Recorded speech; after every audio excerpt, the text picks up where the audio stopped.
Hey, good morning guys. I'm the Tech Prepper. I hope everybody's doing well and getting ready for Field Day 2020. I wanted to make this video because I had a really interesting experience over the weekend. I decided to explore right behind me in the Tonto National Forest a peak called Chinaman's Hat. And while I was up there at the summit, I was doing some filming, making my coffee, and a couple of gunshots were going off. And at first I didn't think anything of it, and then I realized that we have Ben Avery, which is a shooting facility in our area that is kind of famous for competitive shooting. And I thought a bit more and realized that it wasn't Ben Avery because there wasn't enough gunfire.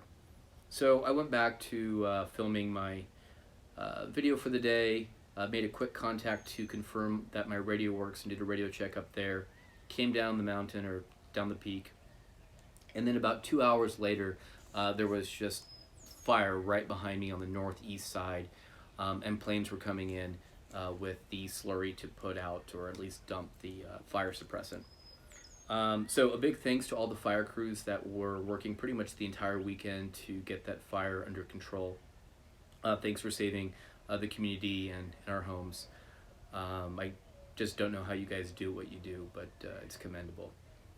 So I was thinking about it. I have a gap in my communication plan for as much as I think I'm personally prepared. I always was thinking that HF would be the go, but for local communication, it's going to have to be my handy talkie. And I carry this everywhere I go. It's in my system, on my chest rig for when I go on trail runs, when I go backpacking. It goes with me in my EDC. But what I don't bring with me is the charging cradle. And more to the point, I only have the battery that it came with. So the first thing I need to do, it's on my list, is I need to treat the batteries that I have for my handheld the same way I treat the rifle magazines for my AR-15 platform rifles. I have at least 30 magazines, high capacity. I only have one battery.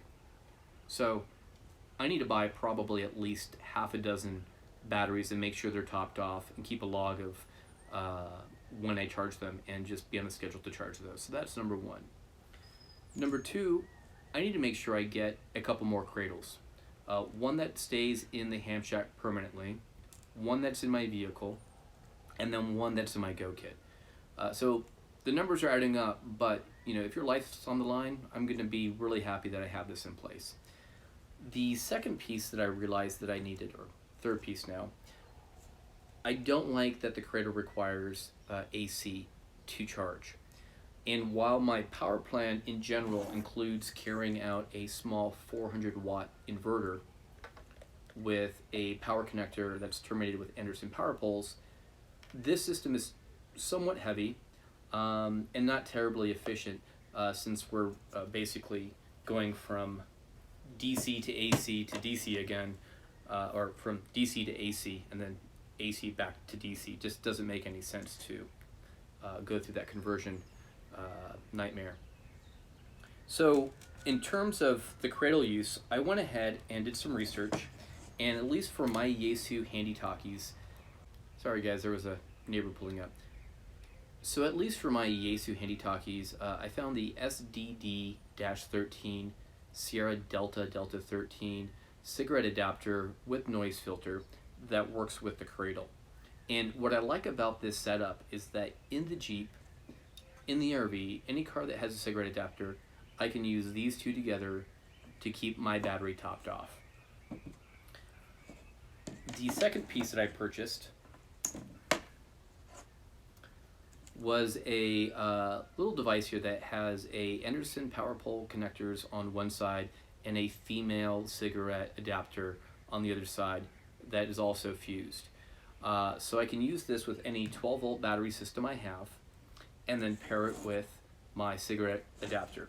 So now I have the ability to charge basically my Yaesu radio when I have AC, just a DC power supply, or a 12 volt cigarette adapter in the car. So I think for me, it kind of checks all the check boxes. In fact, this little piece of kit, and I'll put links to the two items I did purchase on Amazon if you're interested and want to support the channel. This will work with any other 12-volt system that has a male uh, cigarette lighter. So really cool stuff. I did want to share that with you. Just I thought I had been prepared, and apparently I was not. So it took, unfortunately, an experience to realize, oh crap, what do I do now? So with that said, guys, we're getting close to our 200 sub mile marker for our giveaway. So thank you guys for all the support, all the shares you're doing, and all the subs. I think we need about 40 and change. So I'm excited to give away the first round of gifts, and I've got a few more really cool ones in the pipeline. I made a couple of buckles from a company called Grip 6 with the Tech Prepper logo on it. I want to test those belts. I purchased, I think it was 3 belts to test to see how good they are for everyday carry. I just want to make sure that it has enough rigidness to carry my EDC and also my full-size pistol. So guys, I really hope you're enjoying this series. I'm really trying to improve the quality. So this is the very first video where I'm filming it remotely with Filmic Pro on the camera and Filmic Remote with my old iPhone 6. And I'm also using a lapel mic. So leave some comments if I still need to improve. I am 100% on board for that. Especially you photographers out there. Let me know what I'm doing wrong with my exposure on my camera. I'm still learning, but having a blast. All right, guys, be strong, be safe, and be prepared. This is the Tech Prepper.